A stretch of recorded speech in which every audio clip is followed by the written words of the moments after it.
Hello, Christian Simpson here, star of the Billion Dollar Movie Club and Frank R. Conwell MS4's 2010 production of Guys and Dolls.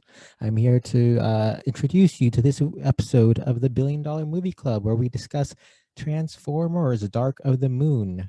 We recorded this episode back in December on a Tuesday night, and that Friday, some reports came out about a shithead. And so we felt uncomfortable uh, going through with posting this episode. We've since edited parts out that we are not comfortable with anymore because that is the way of the world. Things change. Back then, I was wearing an orange beanie. I now have a green beanie. It's green. If you're looking at the video, you could see the greenness. So we've edited some stuff out and are releasing it along with the Age of Extinction episode. Don't worry, I think Dark of the Moon may be our longest episode, so you got a lot of podcasts right there. So enjoy this episode starting now. Optimus Prime reporting for duty. Hello, Optimus Prime. Thank you for joining us for this week's episode of the Billion Dollar Movie Club. How are you doing? And today, I am Optimus also Prime? joined by film version of Optimus Prime. Two versions. Hello, for those uninitiated.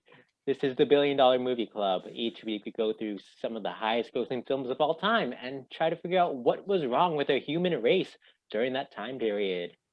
I am your host, Christian Simpson, and joined with me as always is Pawan Mehta.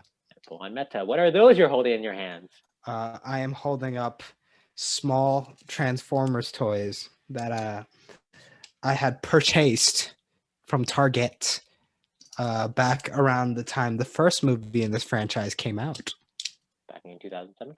Now, why do you ask? Does Pawan bring up these toys? Well, it's because this week we're discussing a film that I've never seen before. This week, Pawan, have you seen this film before? No, but I've seen the first one before, but that's not what we're talking about today. No, we're discussing Transformers: Dark of the Moon. Yeah, we're talking about that one. Yeah, the third one. I don't know if I call it a film now that I think about it.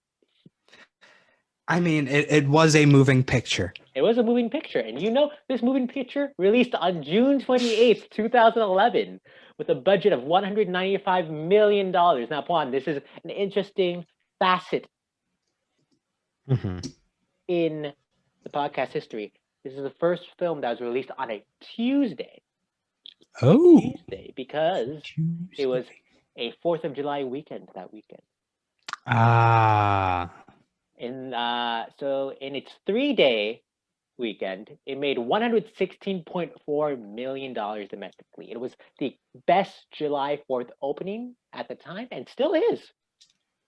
It had 6-day total, opening week total, basically, of 181 million domestic, 398 million worldwide. It was Paramount Pictures' best international opening.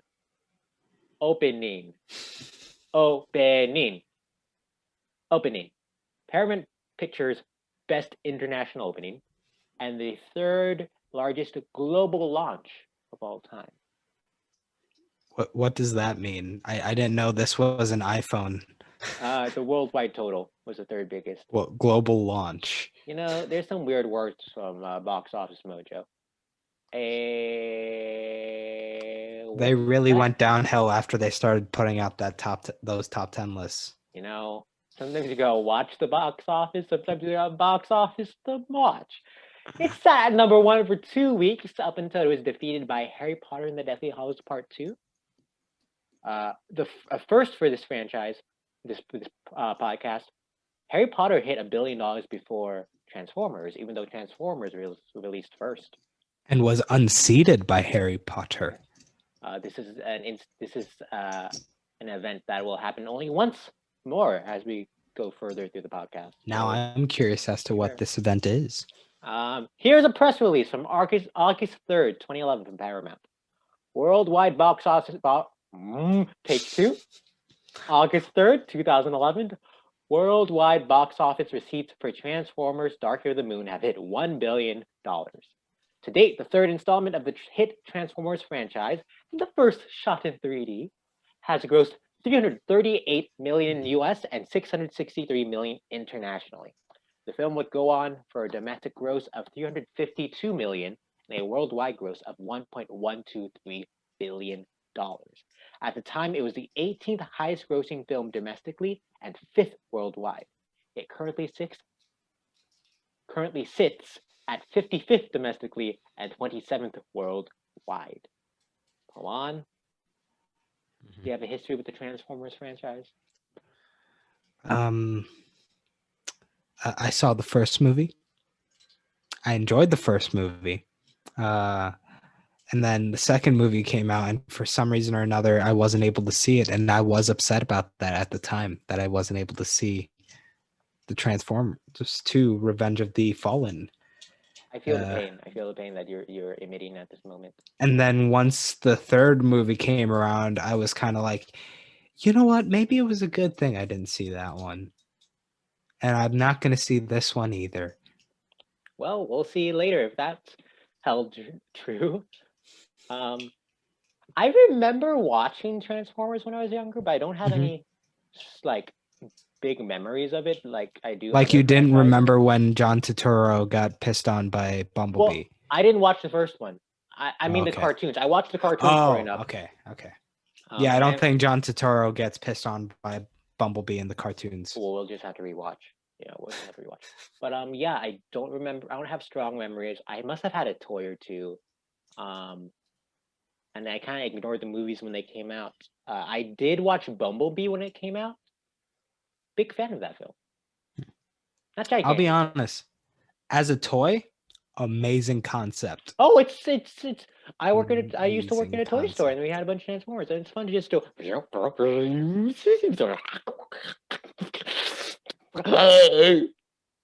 Did that sound like? Do you have a trash can next to you that you could hawk whatever loogie you have coming out?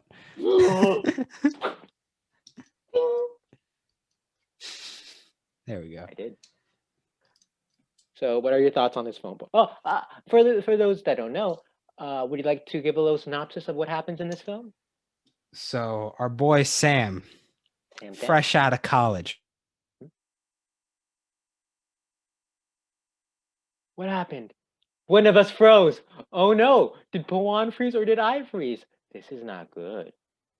Is it recording? Green. Hold up. Okay. You froze. I don't know if it was you or me. God damn it. It says my internet connection is unstable. Give me a sec. Wow. It is a first for the show, as Pawan tries to figure that out. Should I take over synopsis duties? Just give me 1 sec. I actually really want to do synopsis. Okay. As we figure this out, let me tell you a little story. All right, I think I'm good. Okay, cool. Your story can wait for later. Awesome. I didn't have one. So let's go. What happens in this movie, Pawan? Okay. So our boy Sam Witwicky, who we have been following for the past 2 movies, he had a love affair going on in the past 2 movies. Forget all about it. It's gone. What do you call it? An affair? I guess it's an affair. Every love arrangement is an affair. But forget about it. She's gone. She never mattered. All right. She never mattered. We got a new woman. She was interning at the White House when Sam was getting a Medal of Honor. Was she an intern? Yeah, that was what was going on. Okay. Cool. So now Sam's fresh out of college, fresh out of Ivy League school. He's got to find a job. He can't find one because they don't know that he saved the world twice, man. But how could they know? It had to be kept secret. So my boy is having hard troubles finding a job. And then his girlfriend's boss is like, yo, I'm going to hook you up with this position over at this company that's mad sketch. But you know what? Everyone needs a starting place. I don't think that's what happened. It is. Is it? It is. No, it isn't. Yes, it is. We'll get into that. Got him the job? Yes. No, he gave the referral letter. He sent the recommendation letter to the office.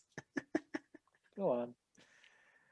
Okay, so he finds the job, but it turns out those people are working with the evils.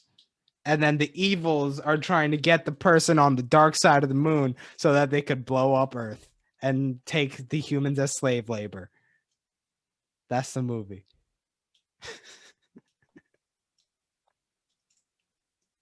So fun fact. I don't like any of these movies. I have a feeling you missed 90% of what I brought up in synopsis. No. So I watched the first one, and like halfway through, I stopped paying attention. Kind of half paid attention, half looked at my phone. Second one, I had my laptop open and was working on emails as I watched the movie. This one, I tried watching. I tried paying attention.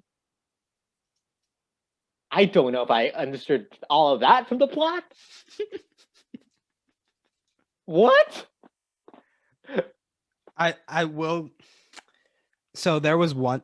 This is the only time I actually rewound the movie because I legitimately thought I missed something. But no, there's just this sequence where it jumps from one scene to another with nothing establishing it in the middle. Which scene was that? It's the one where they go from the bar to the highway where they have that big fight sequence. Yeah. Like there's no establishment of that like highway scene. So first impressions, we both don't like this movie. Ooh. Oh my goodness. Okay, well let's talk about it. Okay. Where are we starting? Let's talk about the Transformers series as a whole. You're talking about movies, right? We're not talking about like action figures, cartoons, videos. I'm talking cartoons as well. Okay, I don't know where you're going. Let's take me for this ride. So, one problem that I think this series has is how it deals with death of the Transformers, because it has no meaning. It doesn't. It has no meaning because they just bounce right back after in the next movie. Like every time they kill Megatron, he's obliterated. And like at the beginning of the next movie, it's like, I'm back. It's very reminiscent. Megatron's the evil one, right? Yes. Okay. It's Did very he come reminiscent. back in this movie? Are you kidding me? I have no clue what happens in this movie. I thought I kind of did, but no. Wait, Megatron is in this movie? Yes. Yes, Megatron is in this movie. Okay, so you remember that final fight where like Sentinel was fighting against the other robot that wasn't Optimus? Like there was the three of them. There was like the final moment where they killed like all these Transformers look like the same fucking thing. And with that, I'm gonna crack open a cold one.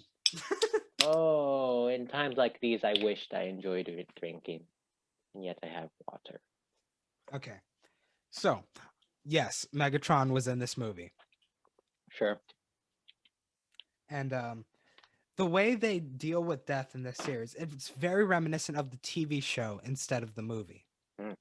Because in the TV show, they would literally obliterate, like decimate these robots to the point where there's only like a few parts left, but they be rebuilt by the next episode, because that's how you deal with machines.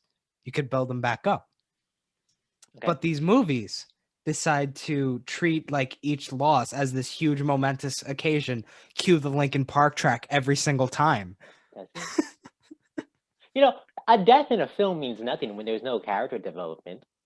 And shockingly, that happens on both the human and the Transformer sides.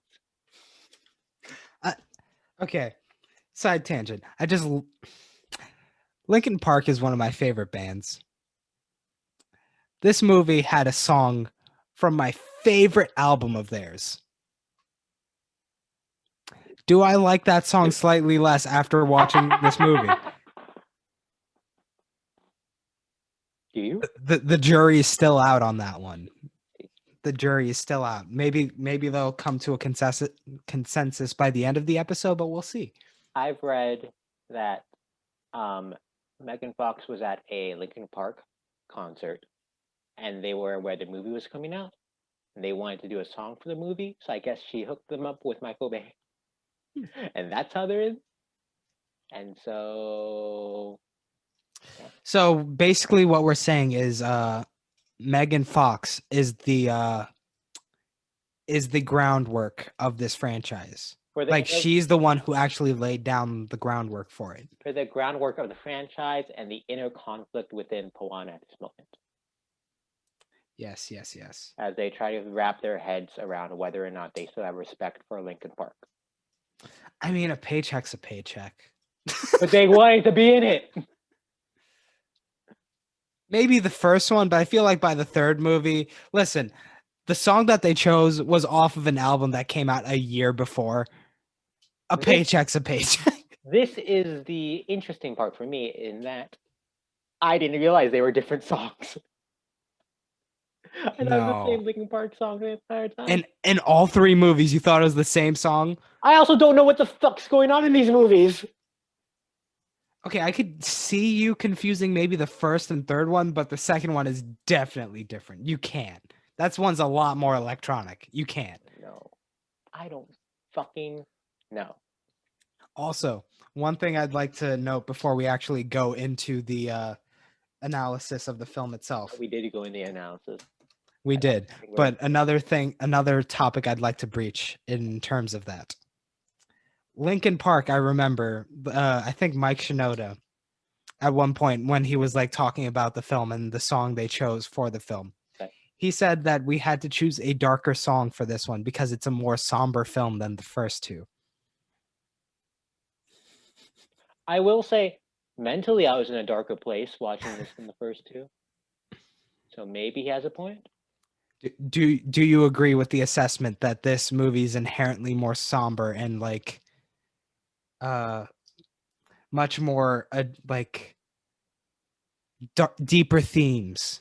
They went to the dark side of the moon. How much darker do you want it to get? I mean, come on. You know what? Come on. Now that I brought it up, I want to talk about that album for a second. It was a concept album. It was called 1,000 Suns.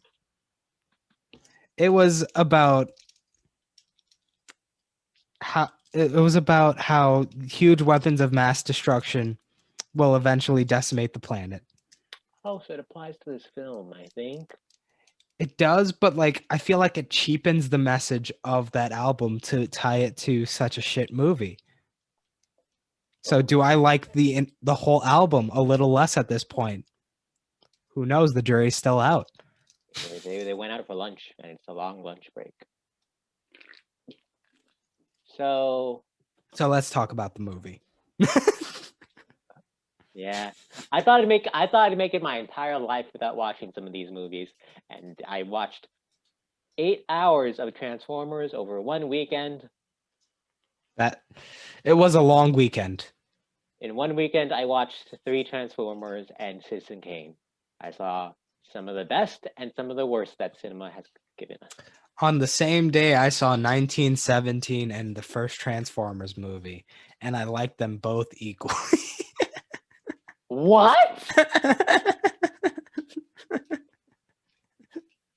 What? Now, is this because you don't like 1917 and that you're not? It's kind of horrific, and liking it is a weird thing to say, or? I was kind of bored. Wow. For a good amount of that. Like it felt like they keep using that clip of at the end of him running across the thing during all of the award season promotional stuff. So like for most of the movie, I was waiting for something like that to happen where it's huge action set piece. So that I was really disappointed that it only happened at the end. I do wonder how much of that film doesn't hold up at home compared to in a theater. The thing is, I feel like I would have enjoyed it more as a video game. Because there aren't enough war video games? It's not the same. Because I feel like the more intimate scale would have worked really nicely as a video game. Yeah, intimate. That's how you sell video games. No, but I mean, like, I understand what you're Yeah. saying, but like, I don't know. it doesn't need to be a AAA game. But I digress. I did actually have fun with the first Transformers movie.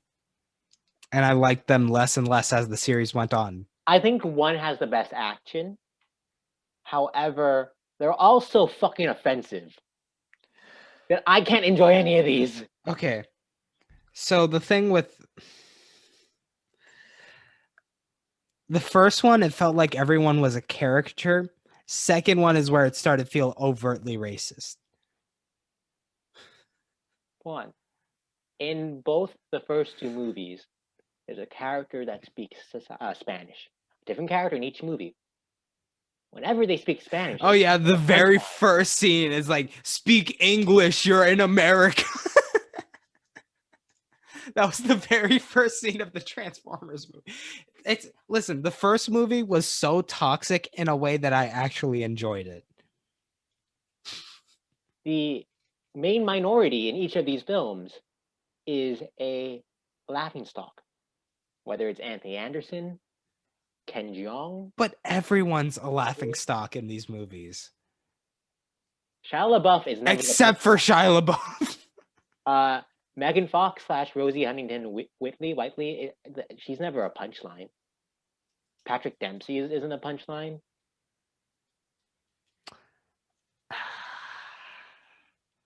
Fucking Ken Jeong's name is Wang, and they bring it up 18 different times in like 2 minutes. So you're going into the third movie. I'm just talking about how I enjoyed the first. Yeah, but I'm just saying how I enjoyed the first one. And I'm talking and about like them less and less. I'm talking about how this entire franchise is very offensive. It is, but like, I really enjoyed Anthony Anderson's performance. He ate the whole plate, bro. Oh no, he ate the whole plate. There's just issues with that role. Anthony Anderson's hilarious in that first movie, but there are problems with it. I was upset that he didn't show up for the second and third. Yeah, I don't know why him and Rachel Taylor, who she was in Jessica Jones. Do you remember her? Oh, she was the best friend. Yeah, I didn't realize that. They're fun. Well, she's fun with no content, like every other female character. You know what? At least she wasn't portraying a like stereotype of a woman as much. She's hot and she's smart. That's all her character was. But she wasn't as sexualized as Megan Fox. Sure, she still was. Yeah, but like it was still better than all the other female characters in the series. Yeah, going back to the third one, I've never been disappointed about Frances McDormand being fucking wasted in a movie. Her character she actually made me angry at how anti-feminine she was. Her role was to be a quote-unquote bitch. But also to hate women. I can say, yes, that too. And then she had a relationship with John Turturro? And it ends with like, do they kiss in the post-credit scene? What the And then she threatens to have him arrested. Like, what the fuck was that? You have one female character not defined by her relationship, and you add a relationship randomly? I feel bad for who was the person who played the girlfriend in this movie? Rosie Huntington. I don't know if it's a Whitley or Whiteley. I feel bad for her in a similar way that I felt bad for Penelope Cruz. Yeah. She's talking about Rosie, because I don't know how to pronounce her last name still. She has an interesting filmography in that she's only in 2 movies. This piece of shit and Mad Max Fury Road, arguably one of the great films of the century. What a dichotomy of what cinema can bring to you in the action genre. Same genre, yeah. And she's awesome in Mad Max. Yeah, she's just given nothing to do except expository. There's a point in exposition, like the last hour, where I think like a robot pulls Sam out of the apartment or something, and she calls out for Sam, and you get the sense she's about to charge forward, but she's very stiff and barely takes a step. And I think it's In the because she's in last high hour? heels. It's like Are you talking about the hour-long action sequence that this film was marketed on? the weirdest part of this. I feel like I keep saying the weirdest because nothing in this movie makes sense. I feel like the first half of this movie barely had action. And I don't know how. When that's all people go to this movie for. If anything, I actually felt that more with the second one than the third. That might be true, but there's stuff in the second one's action that I enjoyed. Like Because I enjoyed that first opening sequence with, I guess, Optimus Prime going across. if anything, actually, I think my favorite action scene in these three movies is in the third one. It's the highway scene. Because it's the scene that most utilizes them transforming from car to robot in an actual fight. You mean the scene with the terrible 3D obviousness? Yeah, but that took listen. me out of that scene. I couldn't take that scene seriously. Listen, if I go to a Transformers movie to see car turn into robot and fight. Okay. The thing is, you barely get that with these movies. Yeah. Like, how do you mess up on such a fundamental level? I do think in the first one thing I liked about the first one was that there was kind of a build in the spectacle. In that it starts off kind of like, oh no, these robots are here. How do we fight them? And it's humans fighting them, and there's a sense of terror at the most minimal amount to make it workable. And then in the second half, you finally have the Transformer and Transformer action, and so it is kind of like you're holding it until the very end to give you a satisfying action experience. Where is that going? But in 2 and 3, it's just all that, and it means nothing. So the way I view these movies are as two different types of TV shows just merged together. There's the Sam Witwicky and what's going on in his life today segment, which is like a terrible sitcom, which then changes into like an Agents of S.H.I.E.L.D. style show. And there's like almost no connection between the two. Is the Agent of S.H.I.E.L.D. the Transformer and the government stuff happening? Yes. Okay. That's a fair assessment.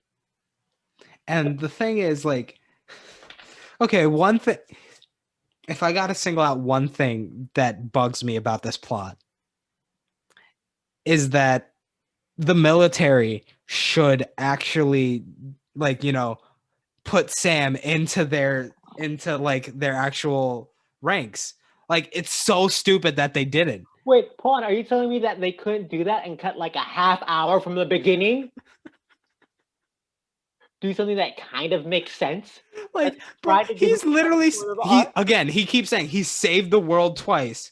You can teach him stuff. Like, he has field experience already. It shouldn't be that hard to teach him like the military stuff at this point. And he has a presidential medal and tells everyone about that shit. It's not like he tells every person in the first act, hey, I saved the world twice. Another thing I wanted to note that I noticed was okay, before I get into that, I hate how all the women that he dates know so much more about cars than he does. Does she know anything about cars in this one? She literally works for a man who's like has a private collection of cars, and like she's like the one who maintains that collection. Yeah. Pawan, they're hot and they know about cars. They're the perfect object. They should be the main characters of these movies. Oh, that's not incorrect at all. That's very correct.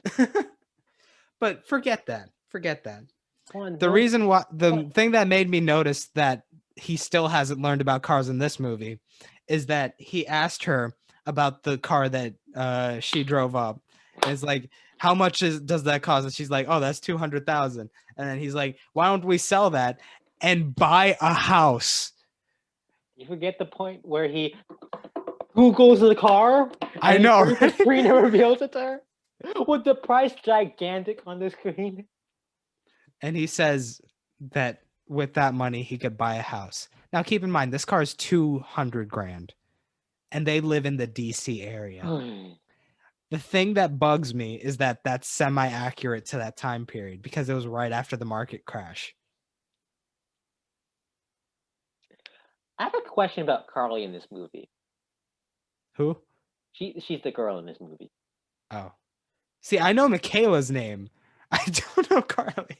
Wait, you weren't paying attention for half of Shia LaBeouf's lines in the second half of the movie when it's just him yelling her name? It was I'll like be honest, every I other was confused about that.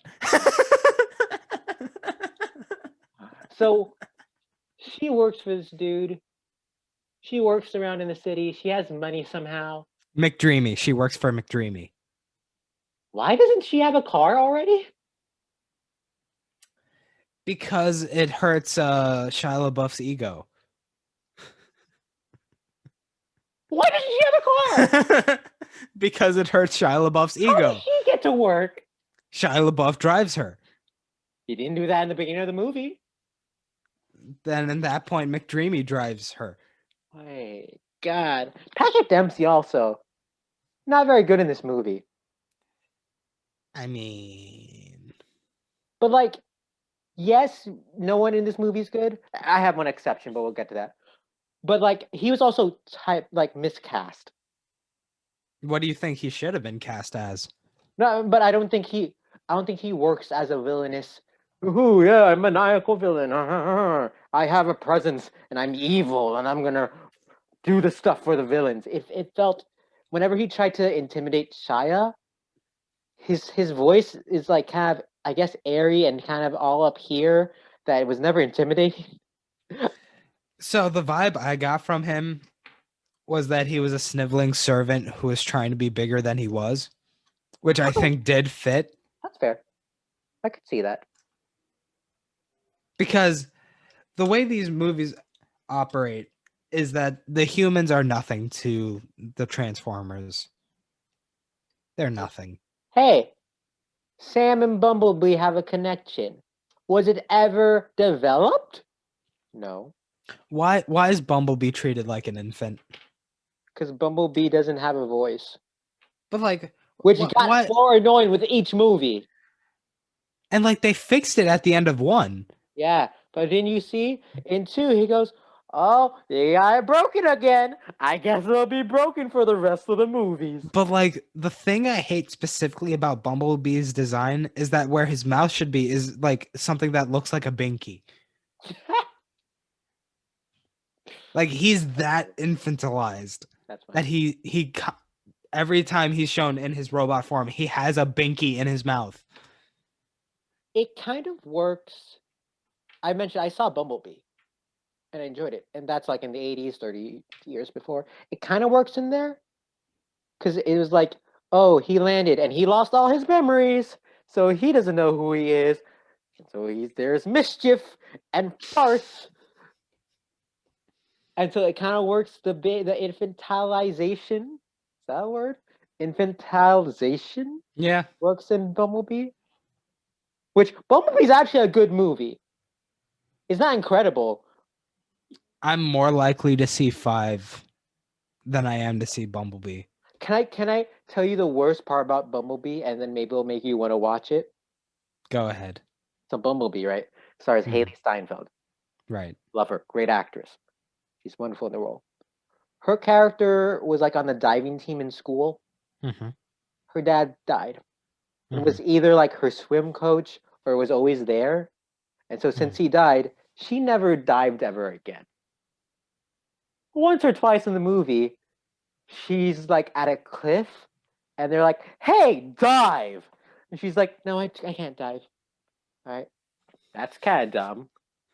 That's it. She's just Now, put in a position. In the final act, Bumblebee's fighting another Transformer. And they're in like this power plant, but there's like a pool. So Bumblebee falls in the pool. Haley Steinfeld's at the top of like some scaffold, and he was like, I got rescue Bumblebee, and dives off of it, and like Character saves growth, yes. Bumblebee somehow.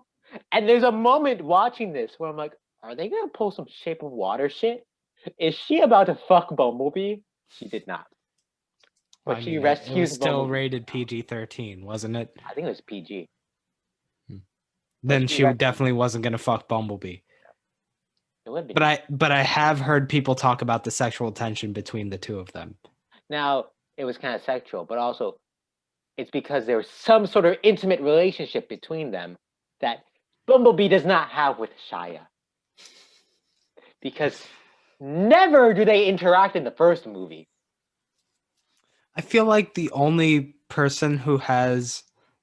two people who have any actual relationship with Sam are his parents. Yeah. And you know what? They're great. I love them. Yeah, shout out to Kevin Dunn and Julie White, who are essential that person actors. I discovered Julie White back on Go On, the old Matthew Perry show that got canceled. And I just saw her again because I just rewatched A Very Murray Christmas, the Bill Murray Christmas special, and she's in it. She's wonderful. Kevin Dunn, I loved him in Veep. He's in this. It was nice seeing them. So let's see. What scenes do you remember that you'd like to talk about? Remember when Buzz Aldrin was in a Transformers movie? Buzz Aldrin was in this movie. Yeah, that's true. And he's not the worst part of the movie. There are worse performances than Buzz Aldrin walking on and saying like 3 lines. But why? Why do we need the history? Was this the movie where they went to the NASA museum? Or like the jet museum where they brought that guy back, or was that the previous movie? No, that's the old Transformer, right? Who was like, I switch sides. Yeah, that was one, okay. Previous one. But why do we need all the historical connections? Why? Why are you so far up your own asshole? Okay. So I remember as soon as I saw the moon landing and them being like, all right, turn off the cameras and go to the dark side, I immediately texted you like, this is the dumbest shit I've ever seen. Like, and that was only like 10, 15 minutes into the movie. Why? I love how these movies keep, like, the first movie was establishing like, all right, this is the first time we've ever made contact with you. No. They keep proving it wrong. John Turturro has the photographs of the symbols popping up. Oh, this is 2, right? This is in 3. That was in 2. Whatever. Again, so a lot more happens in 2 because it uses more of its runtime. The last hour of this movie might as well not exist. Yeah. But yeah. I'll take a second to bring up one of my favorite parts of this movie, because I don't know if I mentioned something else being my favorite or not, but John Malkovich. Oh. That's not the name I thought you were gonna say. No, because we've discussed John Turturro, most consistently enjoyable thing in all these movies. I felt he was wasted in this iteration. You know what? Again, so there was one moment. I'm gonna pull up the exact line. Okay. Where Sam was like, I don't know what to do. We need to call in the expert. I immediately inside my head was hell yes, because I know who they're going to. And they went to him. John Turturro was back in this film. Which was great. I don't understand why they are on friendly terms. Didn't they find him in like a deli too? Yeah. Did they plan on finding him, or did they just happen upon him? They were looking for him in 2. That I didn't understand. But yeah. Again, this is another thing where like they all just go their separate ways at the end of each movie, and it's just like a great thing I enjoyed from these movies is like, what's John Turturro up to now? He is yeah, he is the best part of these movies. Because here's And the thing. my favorite shot of this film was the Dutch angle where John Turturro took off his pants and you saw his ass and like what looked like the thinnest tidy whities. Is that this one? That was this one. Why does he take off his pants again? Wait, was that this one or was that the previous one? I don't know which one it is, but I feel like it was the previous one. Whatever. It was my favorite scene. It was my favorite shot. No, not favorite scene, favorite shot in these movies. We brought up so much stuff I want to mention. Go ahead. Michael Bay, he used so many Dutch angles just because it looks cool. But that's the only one where it fit perfectly. I will say there's a moment in 2 when Shia's on the phone with, I think it's him and Megan Fox on the phone. And something dramatic happens to Megan Fox. So it's like, zoom in Dutch angle on Shia LaBeouf. I'm like, oh, there's some sort of reason for this one. To show kind of the unevenness, the chaotic nature of what just happened. But never again is one used well. Can we talk for a second about how Bay really did Megan Fox dirty? So I feel like we brought up and need to talk about Megan Fox, John Turturro, and Malkovich. Which one do I start off with? You know what? I barely remember Malkovich being in this movie, so remind me. Because he's wasted. Yeah. However, the scene with him doing the interview with Sam, I found hilarious. Oh, that was in he was the boss, right? Yes. Right. Here's the thing with these movies. None of the actors are given anything. So when you're giving people like John Turturro and John Malkovich nothing, they're gonna go for it. They're gonna fucking go for it, and it's so fun. I'll be honest, I also kind of enjoyed Ken Jeong's performance in this one. I mean, he was given some racist material, but like he really did. He really worked. Personally, I'm not the biggest fan of his acting. There are stuff that I've enjoyed. I've enjoyed him on Community. The first time we watched The Hangover, it's funny, and then you realize how fucked up it is. But like the thing is, I feel like his like acting comedic sensibility is very Hangover, and like if you can't vibe with that, then you won't vibe with him. It's very forced and over the top. Yeah, and also usually very antagonistic. Yeah, I did like him in Crazy Rich Asians, where he's kind of sprinkled in and he's fun. But I wasn't the biggest fan of him in this movie. I enjoyed like the copier scene where he was all up on that other person's like, I'm next. That was fun. That was fun. Do you want to tackle Turturro now? Did you find the quote you want to bring up? I already did. It was the call in the expert. Oh, cool. And I was like, hell yes, because I knew it was John Turturro. Turturro's always incredible in these movies. Bill O'Reilly was in this movie. Oh yeah, he was interviewing him, right? How weird. They have like the weirdest cameos in this movie. I mean, there's a reason why it came out on July 4th. I'll say that much. I have a question. Mm-hmm. I don't know how you feel about this actor. I love me some Alan Tudyk. Who was he again? Like he was offensive in this role. He was his assistant butler. Yeah, I don't know. I don't know what they were going for with that character. I didn't feel good at all. But I love John Turturro in these movies. I think I read somewhere that like he based his character on Michael Bay himself. Of course. Of course. An actor uses his tools. And there's one giant tool right there. But like, he's such a lovable asshole in these movies. So fun. It's because he's actually interesting. No one else is in these movies. How did he get in a wheelchair? Because in the highway fight sequence, he was literally in a car crash. He was in that sequence. Yeah, he was in the white car with like the back roof gone. Okay. Sure. That was the first car to be flipped over. Cool. Cool.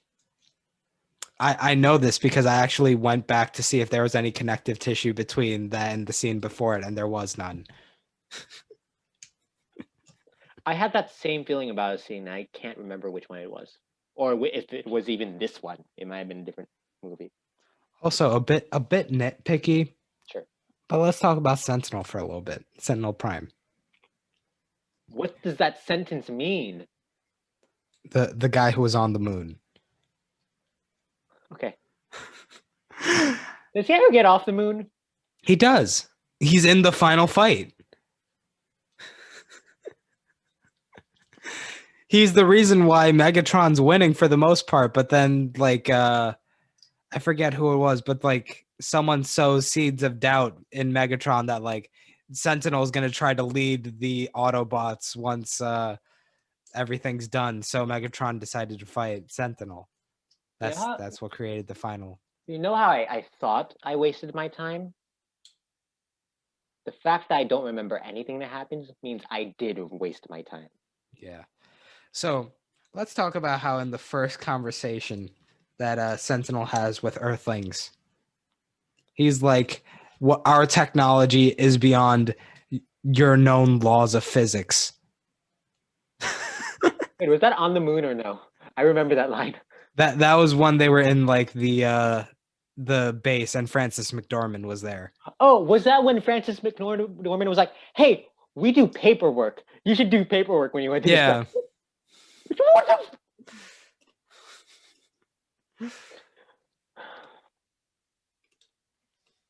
But like that was a nitpick I had. It's like, bro, you've never talked to, you barely know who these people are. How do you know how their physics work?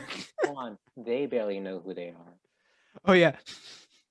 So, a question I had based on this information. There's a line where like they're setting up the next location that they're going to, and then they say the facility is named Chernobyl. How little or how much do you think Michael Bay expects the viewer to know about the outside world? So I had a note watching this movie, and I will read it to you right now. Go ahead. Did this motherfucker say Chernobyl? Isn't it Josh Duhamel who says it? Josh Duhamel is in this movie. Wait, who? The soldier dude. Oh yeah. Again, I don't know why they keep cutting to these soldiers because like, and it's the same soldiers, but they never do anything. I thought Tyrese was not in the second movie. Turns out he was. He was? See? And he pops up in this one. I knew that. I knew that because I was like, wait, there's no black people in this movie. And then he showed up with another army buddy. One, they didn't sign up for this. But yeah, no point. And there's kind of a point in the first one in that like, it's the military guy who's away from home and he has his wife and his kid. And this is, it's 2007. It's a topic that a lot of people are thinking about, this feelings. And so you're kind of trying to address it. And then, no. I feel like it might be to get that military artillery for the movie. So I like to read the IMDb pages for stuff. Sometimes the stuff is true, sometimes it's not. But on the first one, I read something along the lines of, I don't remember all of it, but like, this is the first movie in forever that the army consulted on to make sure they got all the military stuff correct, or something like that. It's like, why? Yeah. So let's go. So we said we'd put a pin in it, and we haven't taken that pin off yet. Let's do that. Let's talk about Megan Fox. Yeah. What do you think of Megan Fox as an actress? as an actor? So I got to go back to my own history because I was there with the others. I was bandwagoning. It's like she's fake. She's all plastic and all this, and this. Okay. I saw these movies and I'm like, what the hell were these people on about? I literally don't get it. She's fine. Yeah, but I mean, like, she has nothing to play with, and so it's not like she's good or bad. She's just there. but like they weren't just talking about her as an actress. They were talking about her body that way. And like that was very prevalent back then. Oh no. Can we talk about how in the first movie they keep sexualizing her even though she plays a high schooler? What aggravates me is that the very first, like the moment she has with the car, she's literally explaining how she's a better fit for the lead of the movie than Shia LaBeouf, but all that the camera can do is focus on like her ass and her tits and how Shia looks like he's coming. Yeah. That and just put out, she's gorgeous. But that scene in particular, right? They could have just had them driving and say those lines. It had the same fucking effect. So the thing is, I do think they needed her to like look under the hood and all that. Why? To explain that like she actually knows what's going on in there and like how to fix it and like she could comment on some little thing that's wrong with the car, and then there's the entire dialogue. I saved you like 5 minutes of bad physical comedy of the car fighting back and this unnecessary glory shot of her. Okay, I'll just say I like the idea of that in concept and like working through that and like showing rather than telling that sort of information. Sure. The way they went about it, I don't agree with in terms of the overt sexualization of a teenage character. And also, let's talk about the inconsistent characterization of Sam throughout this trilogy. In the first movie, his dad has to like he's holding the carrot of a car to try to get Sam to have good grades. In the second movie, he gets into a fucking Ivy League school. There's a line in the second movie when the dad's like, God, 40,000 a year or something. And then in the third movie, I swear they said the government paid for his schooling. Yeah, after the second movie. So saving the world once wasn't enough. No. To that could be a fluke. Okay. That does feel like America. I'll say that does sound a little now. But yeah, is he a dweeb in the first movie? They give him, like, I think awkward, that's what they were trying to go for. You gave him like awkward, but then like I think they were going for a similar thing to like what I assume a movie like Revenge of the Nerds is going for, where like you're supposed to relate to the main characters and their like not being sociable and all those sorts of aspects. You're supposed to relate to their negative attributes, which is why you think of them as the underdog and like why you're happy that he gets the hot girl. Yes. But because you're rooting for him as an underdog, you don't really focus on the connotations of him getting the hot girl. Lost me there. Because it's like it's an overt objectification of her as like an object rather than as a person. But like he's just a dweeb, so it's fine that he was able to score this trophy thing. I see what you're saying. I did not perceive that in watching the movie, but I was trying to use my brain, which may have been the mistake. But like also when they introduced Carly, I was like, why are you with him? Yeah. You could do so much better. They both could do so much better. Yes. Yes. Now we're getting to this. First off, this movie ends and she's like, oh, I love you so much. And basically says what Megan Fox says at the end of both the first two movies. So how's it any different? How? It's so in terms of that, we have to go into why Michael Bay decided to replace the character. I think it was one of those. Yeah, go ahead. I read it was more Spielberg's choice because in Oh. fact Spielberg's an executive producer of these movies. Because What did he say? Megan Fox said some comment about Michael Bay being like a Nazi. And my understanding is that Spielberg did not like that and fired her. Because she does work with Bay later on, because Bay was a producer or executive producer of the Teenage Mutant Ninja Turtle movies, which she was in. Side note, she's a competent actress. Oh yeah, she's pretty solid. I enjoyed her on New Girl, where she had like 20 episodes, and she held up with them. Like, when you give her stuff to do, she'll do it. When you give her nothing to do, nothing happens. But like at the beginning of this movie, they literally sully Michaela's name so hard. Do they mention? I feel like they. I think the mom mentioned her kinda when she was like, "Oh, you've lost two beautiful women. You're never gonna get a third." It was the mom. It was the two tiny robots. What do they say?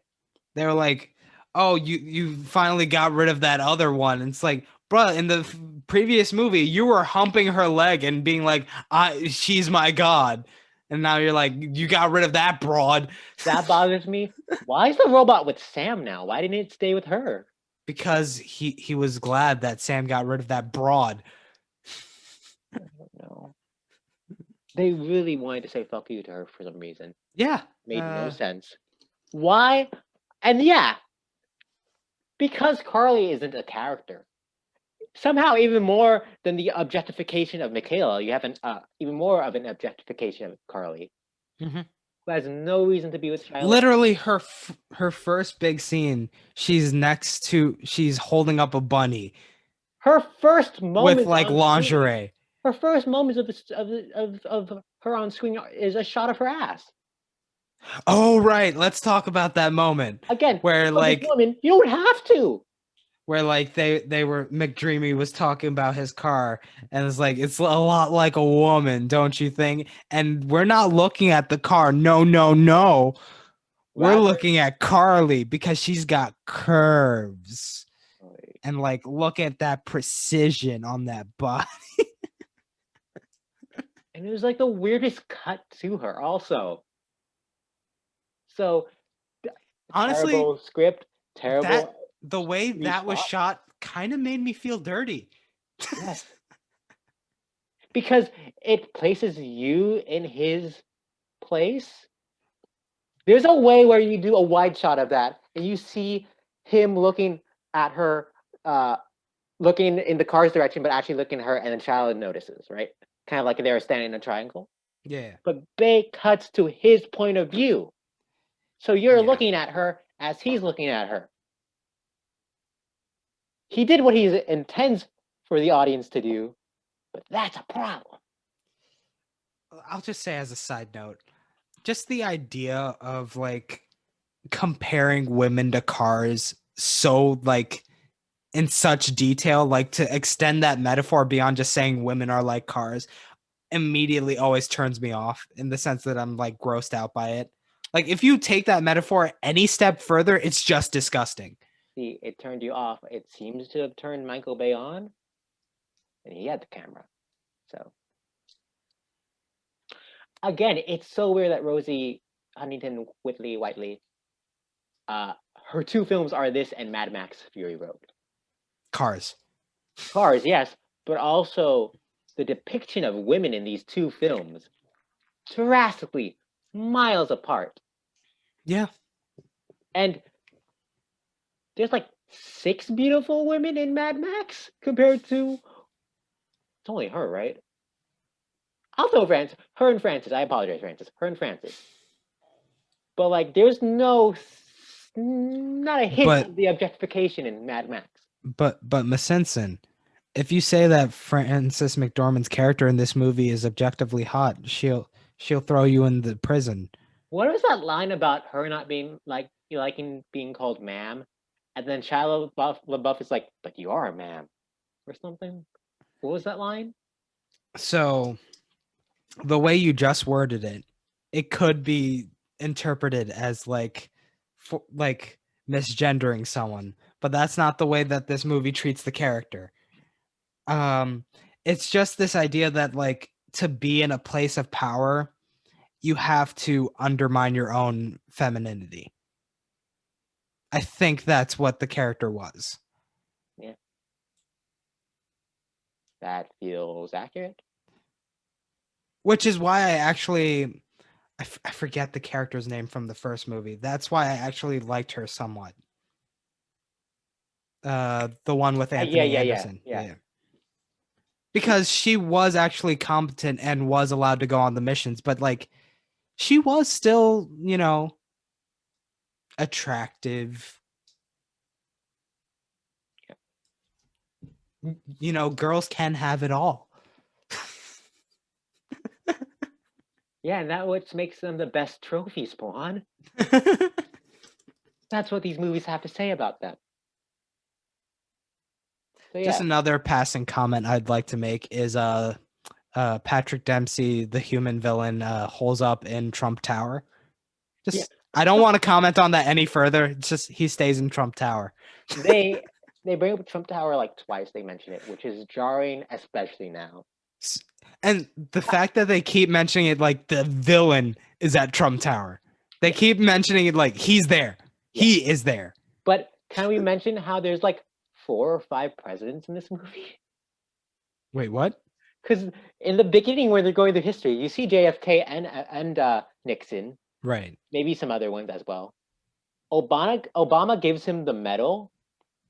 And then it switches to the scene, and Obama moves to the background, and it's obviously not Obama. It's another black dude who looks nothing like Obama. So this goes into what I was saying earlier about these movies feeling half like a really bad sitcom.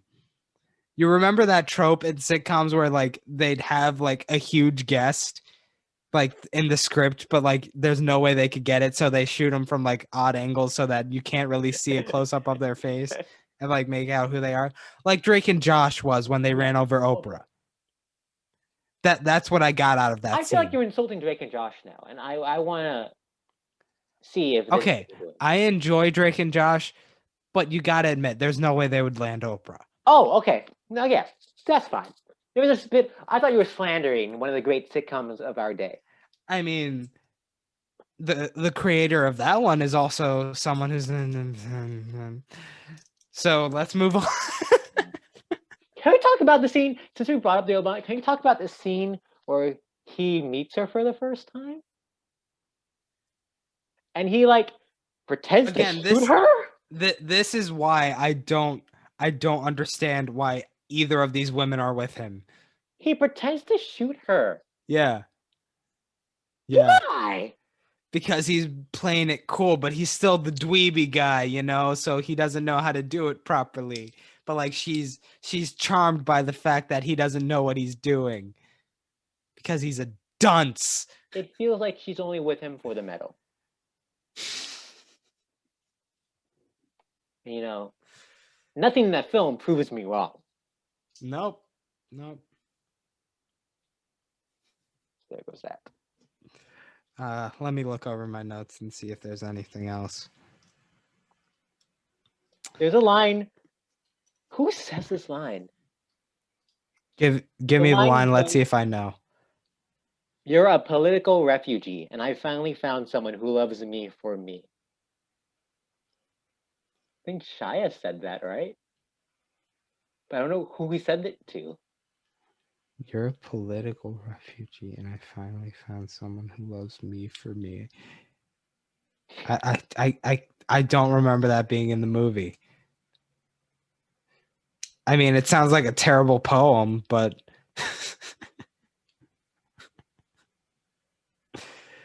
oh my God. Now I'm thinking too deeply about this terrible line. This is early on, because in between it's my notes are, he has Megan Fox's Transformer, and wasn't that why Megan Fox loved him? So it wasn't that first scene.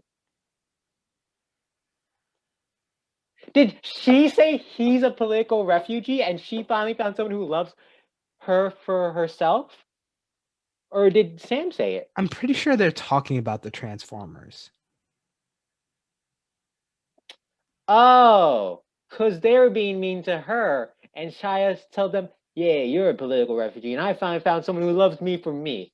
Because the Transformer that was humping Megan Fox's leg was a Yeah, I political guess. refugee. Yeah, I see. Politics. Listen, the only political refugees that we should take in are cars. I want to bring up how these movies think that the word shit is a punchline, and saying mother is also a punchline. So one thing I'll note is that I saw this movie on Hulu. Hulu. Hulu. Hulu. And it was not rated PG-13 on Hulu. No, it's not. It was rated TV PG. What does it say here? It says PG-13 on Amazon Prime. That's But on Hulu, it said TV PG. Are you telling me they probably took out one of the fucks? No, I PG-13, genuinely, you get one fuck. I genuinely think like because they kept like cutting the line right then, that like they're like, you know what, this is on equal level to like George Lopez. Are you disgracing George Lopez now? George Lopez? No, I'm talking about one in of the terms most of important sitcoms of our generation. Listen, this isn't the episode where I talk about my feelings on George Lopez. Okay. I was talking about in terms of suggestive content that might be not be good for minors. Okay, sure. But yes, I'm looking at my notes. Do you remember when Shia LaBeouf has the montage of going on all the interviews? yes. And one of them was an Asian man that was interviewing him. And Shia decides to bow. Yeah. There's a joke of him not being able to say the guy's name, which is And there was also a joke about him being like very noble or trustworthy. Well, there's also, he calls him an Asian Colonel Sanders. Yeah. You just say you look like Colonel Sanders. Nah, you gotta specify. Yo, Masinson, you look like a Filipino Masinson. I was doing like a trivia night with some friends, Uh-huh. and one of my questions was, "Who should play me in a biopic?" And there's a good like 5 to 10 seconds, and you could tell they were like, "Who's an Asian actor? Can I think of one?" Jackie Chan. They said Stephen Young, who I believe is Korean, so no, but I'll take it as a compliment.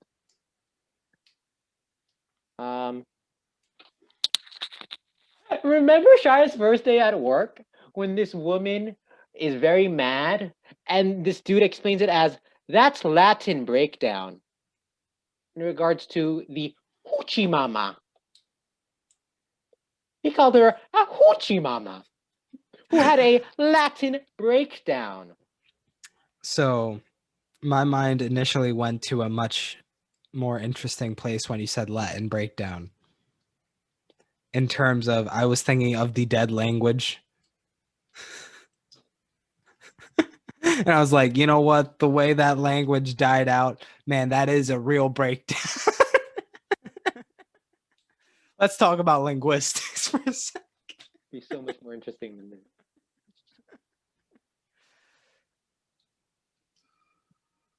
Oh yeah, Frances calls Carly. She says, "That's a chick." Yeah, why is she here? It's a woman. There's the "Don't call me ma'am" line. Alan Tudyk feels offensive. Can't remember that. Turturro has like a montage where he gets ready to go out. Mm-hmm. Maybe this was when he had his pants off and it's the Dutch angle. But in that No, the pants off was like outside by a car. Okay. But in parking lot. Right after Sam finally calls him in this movie, and he has that little getting ready sequence, the movie became a parody of itself. Getting ready sequence. Which one was that? He like Sam calls him to help. He's like, yeah. And he like puts on a jacket, puts on. Oh, the one where he's like, He walks out of his- listen, if he's not gonna, I shouldn't get involved with this. I'm doing fine. It's like 17 seconds later. It's like, Yeah. all right, what is? Yeah. I love that scene. I loved it. But the sequence of him getting ready is what I think a Michael Bay movie would look like. And it did.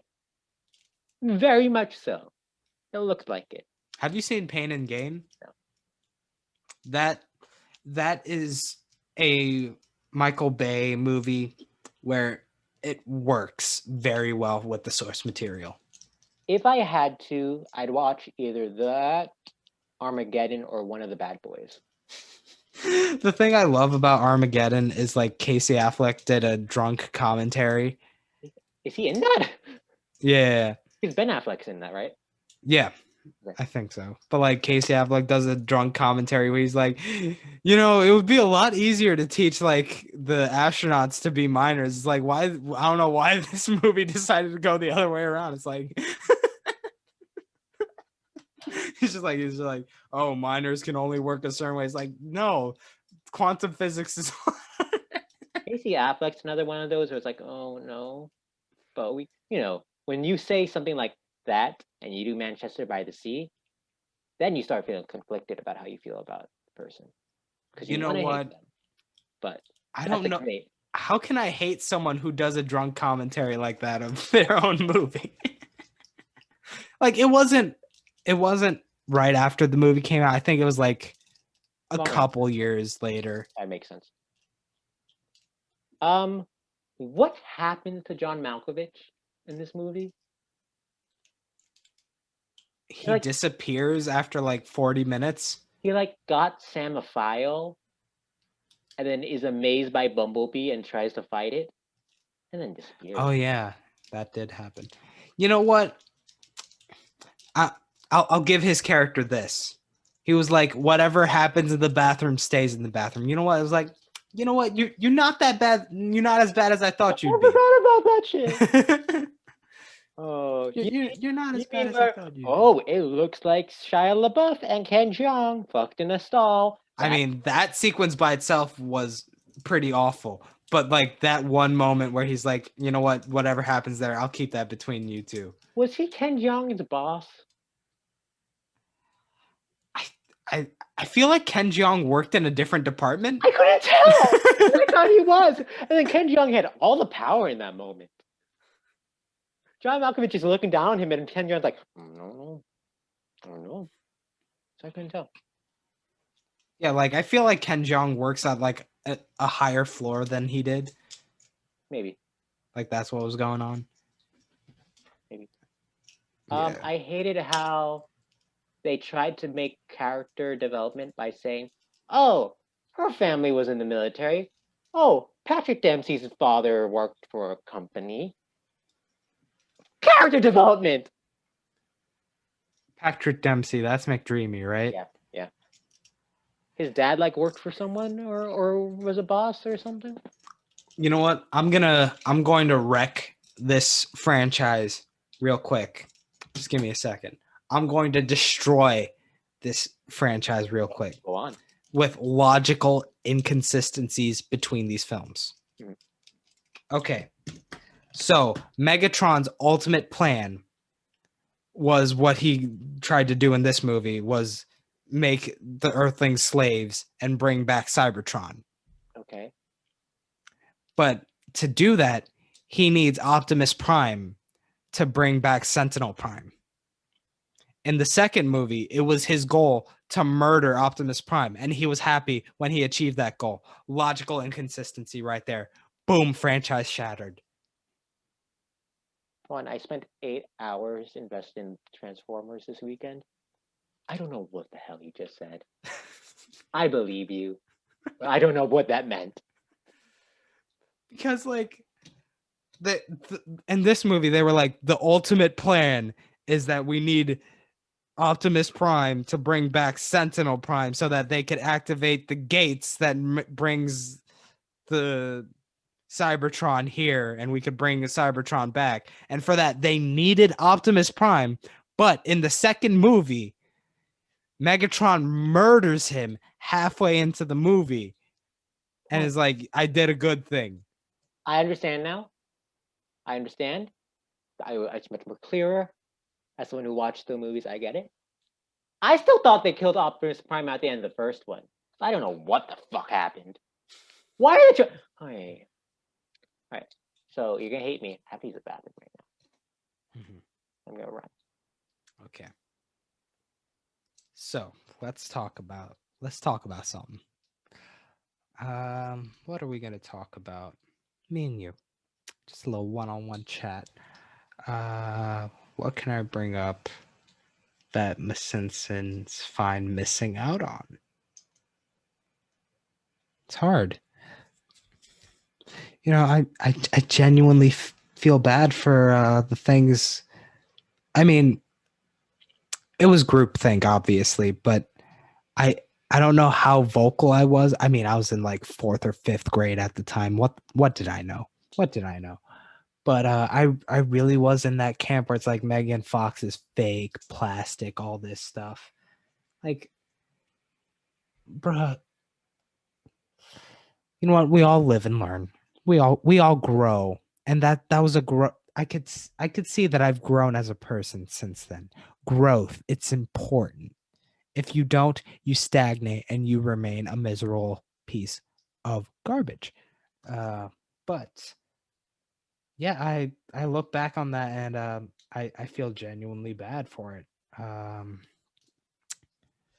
don't know what else there is to say on that matter, but it happened, and it was the culture as a whole also, because yes, the films that she was in did put her in this light where she is a sex object, and like those are the ones she's most known for.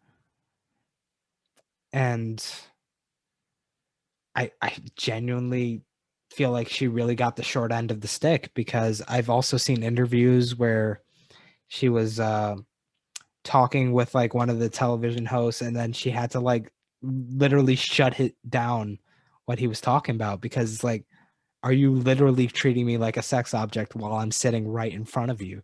What are you discussing? Megan Fox. Okay. Yeah.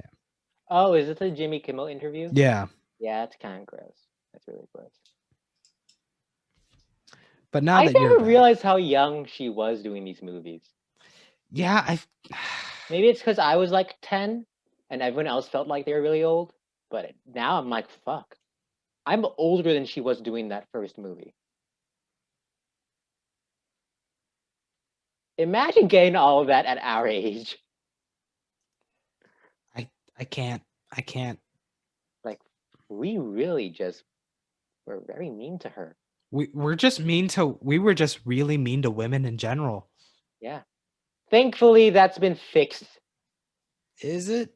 No, it doesn't. That was sarcasm. Like, there's literally YouTube channels that like started and based their entire channel around hating Brie Larson for Captain Marvel. That never made sense to me. And sadly, we're gonna discuss that movie later, so I'm sure it'll come up. But like, that woman had an Oscar by then. We'll get into that when we get to that. I think that joke also just happened again recently for some dumbass reason. Yeah. So where were we in terms of Transformers? I don't know. Okay, so let's talk about how this movie was marketed for having an hour-long battle sequence at the end. Was that how it was marketed? Because I don't remember anything about this movie coming out. People were hyping it up. I remember that much. It's like, yo, they have an hour-long battle sequence. I equate this to how video games are like, our open world is the biggest. It's like, if there's nothing there, what does it matter? Yes. And this movie is very much that. So the thing is, the second movie was made during the writer's strike. So it was, they were writing it and they had to finish it up quickly before the writer's strike happened. Or actually, the writing. Maybe it was made during the writer's strike. The script was written really quickly before the writer's strike happened. So like it was slightly rushed, but like it's Transformers. But like the thing is, the fact that had more plot than this one, it just really got to me. Well, I read that Michael Bay planned to do a break between 2 and 3 so that he doesn't tire out from doing it. And then Paramount just announces the release date for 2011, and Bay was like, I wasn't planning on that. I was thinking maybe it'll come out 2012. That's too soon for me. And then it came out 2011. So Oh wait. So also one thing that I was confused by, I was watching the first two movies, yes, and I was 100% prepared to talk about the first movie on this list from the Shrek company. DreamWorks. From the Shrek company. I believe it's the only DreamWorks movie. No, the second one was too. No, sorry. That we'll be discussing on the podcast. Because it's not which one? Because Transformers. Oh no, this is Paramount. The first. Yeah, this one's Paramount. That's what I was talking about. It's like I was surprised by that. Like, what happened there? I don't. If you told me DreamWorks was like a subsidiary of Paramount, I'd believe you. Mm-hmm. Like, these companies are so confusing. Yeah. Like, Lincoln is a Disney movie. Wait. I don't think it's Buena Vista, but it's like a later iteration of Buena Vista. It's like the Lincoln, the Daniel Day-Lewis Spielberg. No, I know the movie, but I'm trying to think what, because I'm pretty sure Kramer versus Kramer is also was produced by a Disney subsidiary. That might be different because that's 1979. That was before Disney owned everything. But like Sixth Sense is a Disney movie. But I think that's because they bought Miramax. Or did they already own Miramax? And that was a pre-Fox own. So I know that they had a distribution thing for like low budget dramas. Yes. I believe that was Buena Vista. It may have been Miramax, to be honest. It might have been Miramax, yeah. Well, I thought Miramax is Weinstein. I don't know. Touchstone Pictures is Lincoln. Oh, Touchstone Pictures. That's the Disney. That's what we're thinking of. Yes. Oh, yes. Touchstone has also done Turner and Hooch, Good Morning Vietnam, Dead Poet Society, Pretty Women, Sister Act, The Royal Tenenbaums. Oh, that explains why they were on good terms with Robin Williams going into Aladdin. And we know why they weren't on good terms with Robin Williams after Aladdin. And to bring it full circle, the highest grossing film from Touchstone, Armageddon. Bring it back to the conversation we don't want to have about these movies. You were saying about DreamWorks? Just that I was surprised to see that they changed producers for between 2 and 3, because like, again, this feels like it's supposed to be a trilogy, but like different producer, different second lead. It feels like this movie is trying to distance itself from the previous two as well. Yeah, I don't know what the studio thing is. Because again, if DreamWorks is part of Paramount, sure. I don't think it is, but if it was, okay.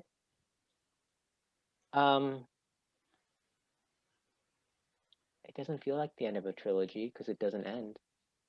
There's no conclusion. Well, again, this goes back to how this thing feels like a sitcom. Sitcoms don't end. I feel like you're insulting sitcoms. That's not inherently a bad thing. All right, so it is the first film in the series that is not co-produced by DreamWorks, leaving Paramount Pictures as the sole distributor. So I guess the first two were both Paramount and DreamWorks. I see. So this one was just... oh yeah, because I forgot, Spielberg's like co-founder of DreamWorks. Oh, okay. So yeah. I thought, are we going to talk about the final action sequences? What is there to say? Somehow they fucked it up. So I noticed watching this one, right? because the first one is like in a nameless city, right? The Mhm. finale, which is fine. It's the first movie. It felt close enough to his home, which I don't think they ever specify that it's like, okay, this is near where he is. The second one decides to move to Egypt, which is weird. A big swing, but I guess you're trying to go bigger. It works. This one puts it in Chicago, which feels like a step down from Egypt. But also, there were all these. It's so many skyscrapers that the Transformers don't feel gigantic anymore. The scale of the battles, Yeah, there are more yeah, destruction, but they don't feel as massive as they were. yeah. Took That's away true. so much from. I think this one was in. Oh wait, it was in DC. No, wasn't this one in Chicago? Yeah, the ending was in Chicago, Yeah. right? Why? Why did they do that? Trump Tower. That might have been a marketing. I think I read that the first Transformer had like the record for most product placement in a film, and they don't stop. Like I remember, is it one or two when someone's just walking down the street with an Xbox 360 box? I was It turns about into to a say. Transformer, and there's a Mountain Dew vending machine next to it that also turns into a Transformer. You know, like you do walking down the street with your box of Xbox 360, not in a bag or anything, just a box in your hands, As we walking all down the do street. in 2007, 2 years after the 360 came out. Well, that's when Halo 3 came out, so like that's when you bought an Xbox 360, bro. Yeah, without the game in hand, because she didn't have a bag for the game. No, you get that through Amazon. That's coming to your house directly, but you have to get the console in your hand. Amazon in 2007, before Amazon was as gigantic as it is now. I mean, it was still pretty big. You weren't ordering games from Amazon. I have a question about Transformers. Anatomically, biologically, Okay. what the fuck are they? They aren't part car, right? They're kind of robots. Okay. So this ties into how I wanted to actually talk about the wider Transformers universe. Okay. There are a bunch of different types of Transformers. There's Sure. vehicles, Sure. there's dinosaurs. There's Xboxes, vending machines. It's basically machine, any type of machine that you'd use every day, Sure. but it turns into a huge mecha, Sure. which is why Transformers has the tagline "More than meets the eye." But so it feels crazy, all the government stuff. But as I think about, like, okay, if there were aliens, yeah, the government would try to get involved. That kind of makes sense. I'm trying to wrap my head around the logic of these creatures. Mhm. So they are like these robot things, right? Yes. Who decide to disguise themselves as cars. So on their home planet, it's quicker to travel in that form as a vehicle as opposed to robot form. What about the Xbox One, which like turned into a Transformer in the moment?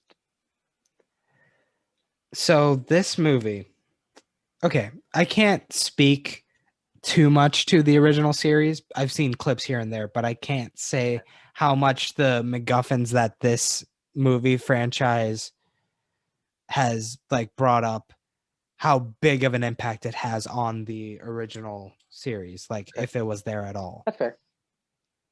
Because that is informed by the MacGuffins that these movies came up with, like the Allspark. I feel like I know what that is. The Allspark was the cube from the first movie. Okay. That had a shard in the second movie Sure. that gave again, that's another way that it feels like the first two movies were tied together and the third movie is separate. Sure. Now, this whole questioning came about because I saw, there's the mini Transformer people, right? Why are they smaller? Or were they, quote unquote, born smaller? If so, So the how are idea they is the born? Allspark brings life. Ah, So like when it goes I off, see. all the electronics in the vicinity become robots. That's fair. That was the idea. Okay. Okay. All right. So is that how they're born? Yes, the Allspark. Cool. And so now let's dive into the original series. So like I said, the original series had people decimated on an episodic basis. Mhm, mhm, mhm. And an aspect from that series that I was surprised that they tried to do in the second one was Starscream. So in the series, Starscream constantly, whenever he's given like the slightest opportunity, he's like, down with Megatron. I'm the leader of the evil people now. I'm the leader. But then he immediately like Megatron gets up, is like, oh no, I'm it was, and like it feels like they were trying to do that with the second movie, but like Doesn't he they hate didn't show any aspect of Starscream actively trying to dethrone Megatron. He says a line to that extent, right? No, it was more like he was taking over because Megatron was dead. Okay. That was why he did it. It wasn't that he was actively trying to get power, which is a huge character thing for Starscream. But I digress. The movie starring Orson Welles, The animated movie, yes. his final performance Yes. was where we actually saw Transformers die. Yeah. And you know why it had meaning? Because it's a continuation of the cartoon, and so you have the history of the cartoon. Well, in terms of where it is tonally, very different from the final episode leading up to it. Okay. Like the episode leading up to it. But you still got invested in the characters first. Mhm. And like when they established, like when they died in this one, they were dead. There's no Like coming back. Optimus Prime dies within like the first 15-20 minutes of that movie, and it's like he's gone. He's Mhm. just gone. Mhm. Now the funny thing I'd like to like mention in regards to that is apparently the creators didn't realize the attachment that kids had to these characters. They were like, we were just making commercials for toys, and like we were just getting rid of the previous line and making way for like the new line of toys. But like, no, a lot of children were seriously affected by that because like in the TV show, they showed the destruction, but they weren't like, they're dead, they're gone. They were like, all right, we'll fix them back up later. I see. But in this series, they actually act like they're dead every single time, which is why that's one of the reasons why it has no meaning. Oh, you mean the boy who cried wolf? Yeah, essentially. Yeah. Like no matter how strong Linkin Park is as a band, how much I enjoy their songs, their score can only go so far. It's not a score, it's a single song. Well, the way they use it, it becomes their score. But Pawan, 121 guns won't stop playing in the second movie. Bum, bum, bum, bum, bum, bum, bum, bum, bum, bum, bum, Side bum. note, the 21st Century Breakdown had a stronger narrative than American Idiot, and the musical should have been named after that rather than American Idiot. I do enjoy 21st Century Breakdown. They named it after the more popular album. It's a very simple answer. Like, I get it, but like, it's wrong. Did you ever listen to the Broadway adaptation of the soundtrack? I feel like I've heard individual songs, but not the entire soundtrack. So I like it more than I feel like I should. I really enjoy it. But they did a documentary of the making of the musical. Mhm. It's really weird when is it Michael Mann? He's the dude who directed Spring Awakening, Hedwig and the Angry Inch is Broadway. He did Don't know. this one. And Michael Mann is the guy who made Collateral. it might have been Michael Mayer. I can't think of his last name. Anyways, he's talking to Billy Joe about Wake Me Up When September ends, yeah. And Billy Joe's like, yeah, it's about my father. And then the director's like, I took it as a 9/11 metaphor. I'm like, huh. That's an interesting thought. Which I guess mean, when the most song people comes took it as a 9/11 metaphor. Maybe it's because I never dug into the song until like 10 years after it came out that Dude, that never occurred to me. that album came out in like 2005. I believe it. Yes. And like September 11. It was very much on people's minds still. That's fair. Because we had just gone into a war over it. I didn't dig into that album till like 2013. And I was a dumb high schooler who didn't think deeply of stuff. So I always found that odd. But no, you're right. You've corrected me. As we talk about how I'm a fuck up, can we point out that, and I don't know if you feel this, but I'm looking at my red orange hat and this yellow shirt I have, and I can't help but think of Ronald McDonald. Okay. Am I crazy? No. Okay. Okay, let's get back to Transformers. Do you have anything else to say about this movie? All I have left to say is that there is no attempt at ending any of these movies. There's no conclusion to wrap it up. It just ends. Again, that feels more in line with like the TV show probably. Okay. Where like we finished this battle and now we gotta deal with the next one tomorrow. Okay. It's like catch us next time and what we're doing. It goes back into that TV show vibe I was getting from this series. Okay. Do you have anything? I have a couple questions for you to wrap up the analysis section, but I have nothing else to get off my chest. I'd like to go back to the idea that Linkin Park, Mike Shinoda was like, this is the more somber film of the trilogy. That's all I'd like to add. Okay. Hey, every time Shia LaBeouf yells Carly, I guess he's sad or angry. It happens a lot. A lot. So final thoughts on this film? All right. Okay, final thoughts on the Transformers series. Didn't hate it as much as I thought I would. This film, I hated it as much as I thought I would. That's funny. My final thoughts on this film. Well, actually, there's some more. I have a few more questions for you. But my final thought on this film in particular. These aren't incompetently made films. Like, this shouldn't be the worst film.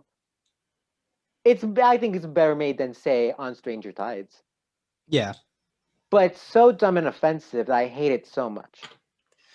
Again, it feels like it's targeting a demographic it's talking down to its audience, first of all. Oh, very much so.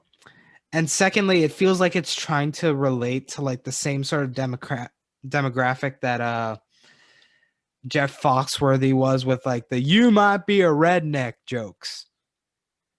I see. Where it's like trying to really target middle America, who doesn't give a shit about race, who doesn't give a shit about like sexism and all that, where it's still treated as a joke. I see. And the way I just said that is also very reductive, but like that feels like what the Transformers movies are going for. I see. Well, Michael Bay does say he tries to make movies for 14-year-old boys or teen boys. That just reminds me of the thing I texted you when I was in the middle of watching the first one, where it's like this series feels very adolescent for better and worse. Yeah. Fair statement. Like the dog humping. Yeah. That was I hate how that was better animated than the fight sequences. Is there any of that in this movie? There was one. There was one in like the corner of the shot. Okay, I didn't notice that. He was like humping a tin can. I do want to be fair, and I want to shout out. So all the first three Transformers were nominated for Best Sound Mixing at the Academy Awards. Mhm. The first and third were nominated for visual effects and sound editing. And I don't think we're not good. They're the visual effects and the sounds. They're well done. It's not bad. It's just the cinematography makes it so that you can't make out what's happening. Yes, yes. But shout outs to this film, the visual effects team led by Scott Farrar, Scott Benza, Matthew Butler, and John Fraser. Sound mixing team led by Greg P. Russell, Gary Summers, Jeffrey J. Habosh, and Peter J. Devlin.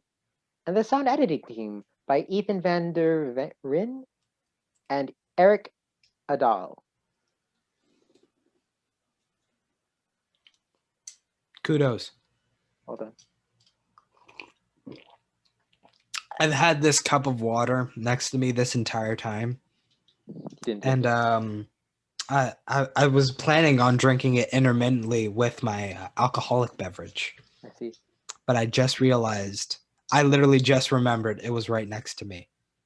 So I'm looking at the dude who wrote this Transformer. Mhm. Aaron Kruger. Mhm. He was a co-writer on Transformers 2. 2. He wrote 3 by himself. He was also a writer on Scream 3, The Ring. The American version? Well, of course, the American version. He also did Wait, actually, which American one? Because weren't there 2 of them? there's the remake recently with Johnny Galecki, right? Yeah. Big Bang Theory, the original American one. Okay. Sarah Michelle Gellar, I believe, right? Or am I thinking of the? I don't know Anyways, who was in it. He did those. He also did a film we'll talk about later, Age of Extinction. That'll be fun. He wrote the Tim Burton Dumbo, and was a co-writer on one of your favorite films, 2017's Ghost in the Shell. You're a big fan of him.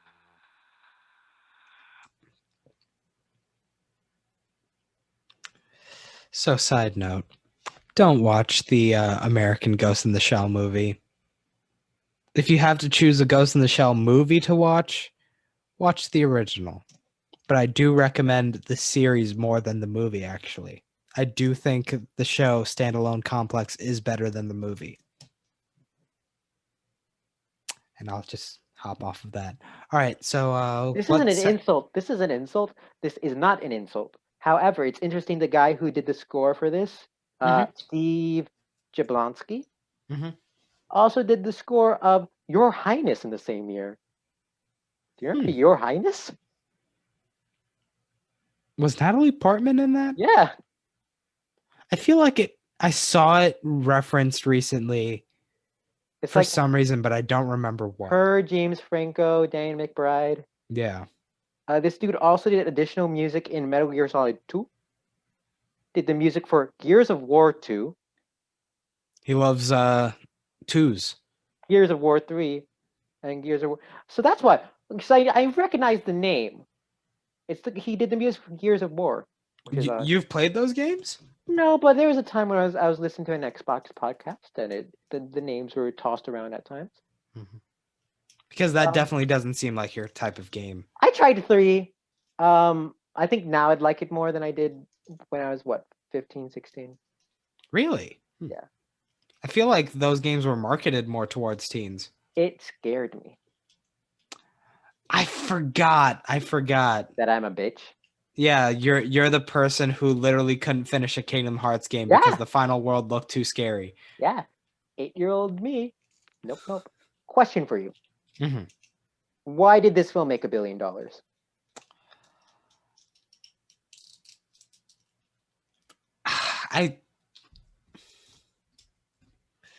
I mean, the lazy answer is to fall back and say it was the international market. But I don't feel like it might be as true with this one as it is with the next one. I think it's just sheer spectacle, right?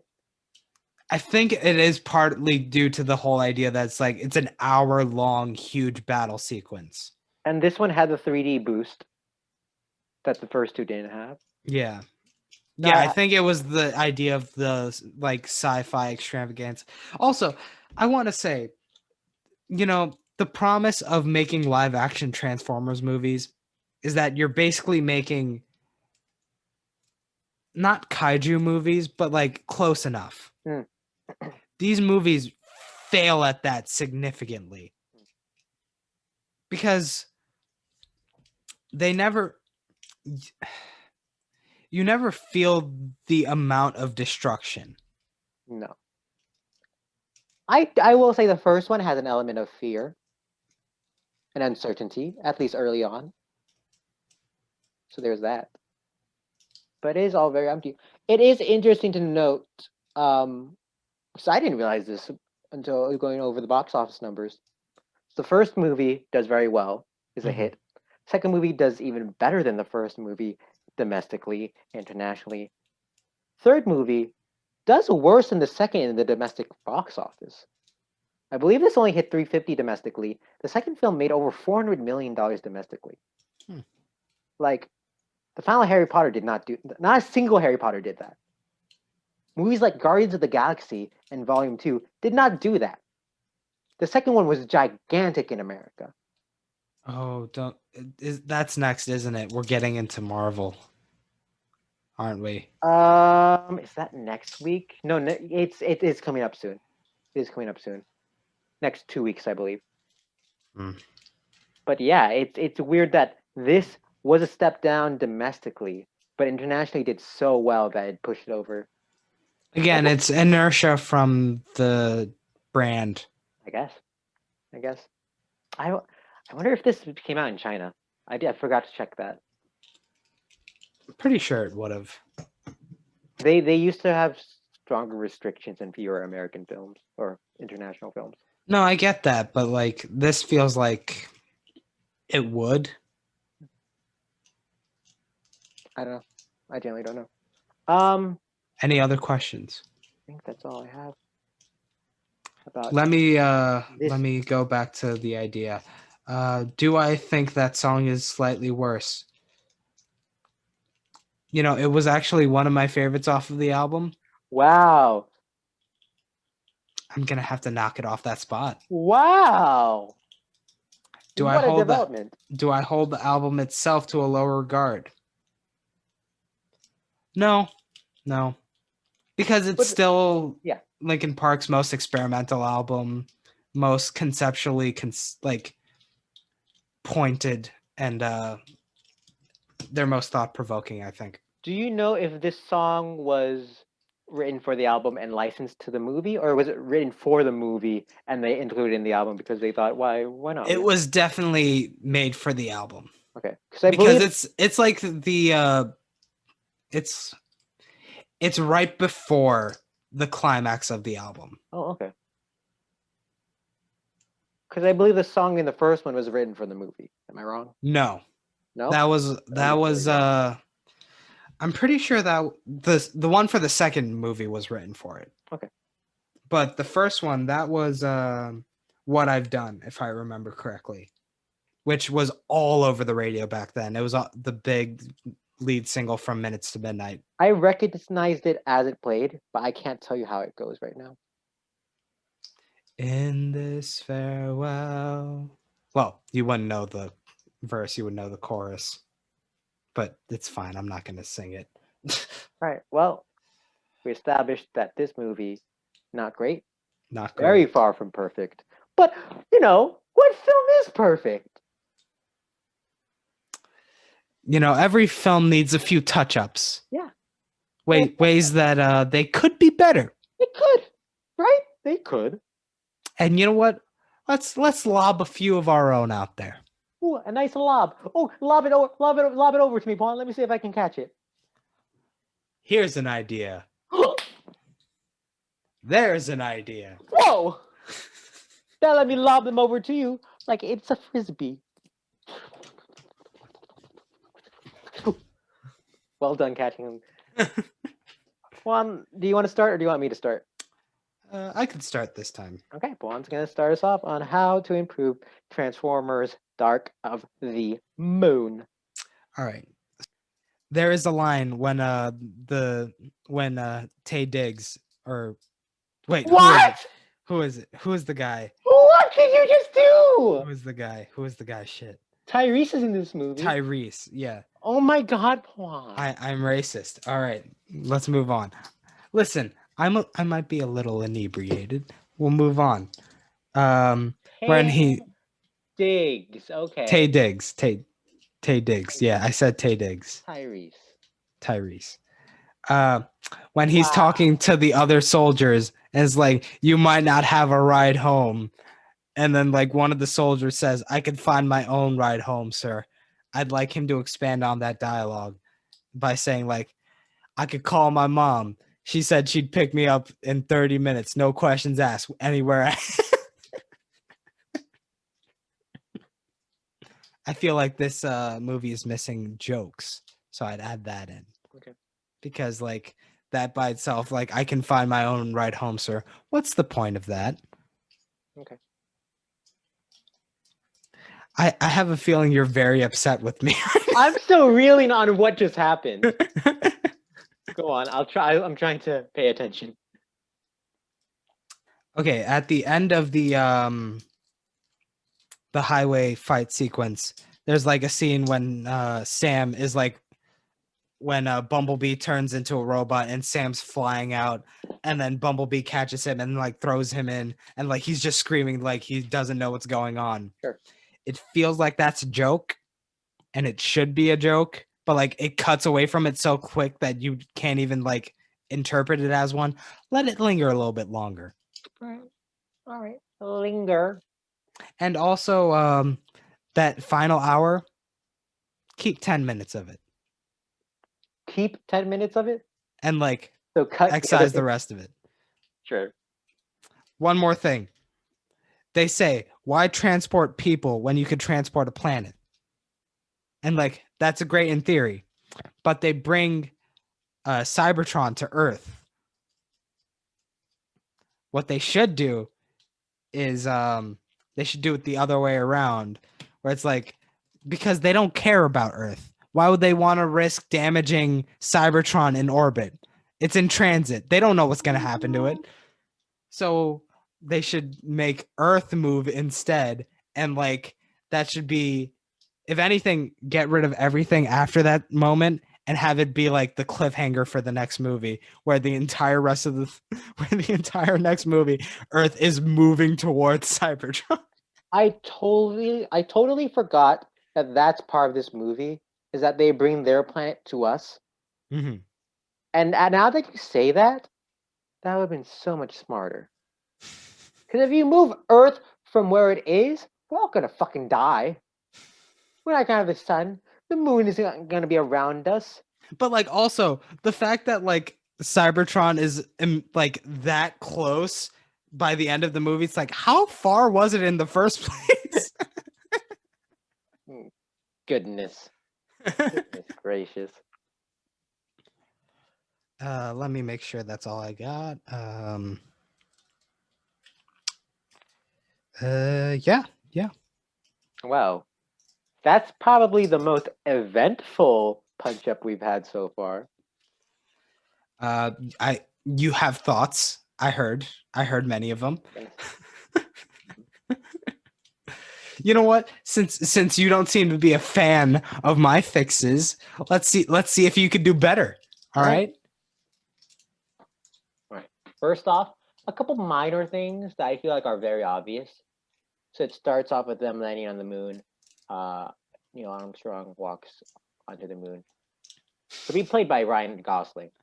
Again, I feel like I didn't even touch on any aspect of this with the moon in anything I've said.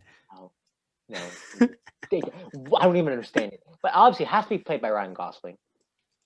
Because First Man. Because First Man. And you got to connect every movie to every movie. Tommy Westfall. Just like First Man, you're not going to see him planting the American flag on the moon. Mm-hmm. Now, in First Man, it's a choice because it's not important to the story. In this one, he doesn't plant the flag because the Transformers are there already. Wait, I got an idea. On top of your thing. You want to build offline? Go. Yeah. Instead of planting an American flag, he plants an Autobot flag. Ryan Gosling was evil the whole time? No. No, the Autobots aren't the bad guys. The Autobots are the good guys. Fucking no. They had a Decepticon in 2 who was like, Decepticons are the bad guys. what? There's a Decepticon in 2 who's like, yeah, well, I didn't like all the negativity, so I'm good now. Yeah, so he said, I'm no longer a Decepticon. I'm an Autobot. Whatever. Yo, it's in the name. They're Deceptors. They're the bad people. Deceptors, Decepticons. Later on, one of Tyrese's men is like setting up an RPG or something, and he's putting it in. He's like, "Well, we only got one shot," and they hear the. I want to add the dun dun dun dun dun dun dun dun dun dun dun dun dun, and then turns to lose herself. So why the fuck not? All right. And my biggest improvement, really. Now we discussed how this film is terrible at character development, providing agency to their female characters, resulting in the female characters only feeling like objects, and how there lacks any real chemistry or romantic tension between the love interests. And so I have an explanation for that. Near the end of the film, they're on like a bridge, as you are, and Sam and Carly kiss. Right? So they kiss. It's a little tongue action. One of them puts tongue in the other. Just a little bit. Back and forth, back and forth. The tongue goes inside the other person's mouth and then vice versa. Yes, yes. Well, as one would French kiss. As Michael Bay would do, it goes on for 5 minutes. As the 5 minutes come to an end, Carly leans a little forward. And Shia LaBeouf is taken aback as they are still kissing.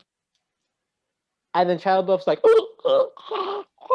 he's choking? Why is he choking?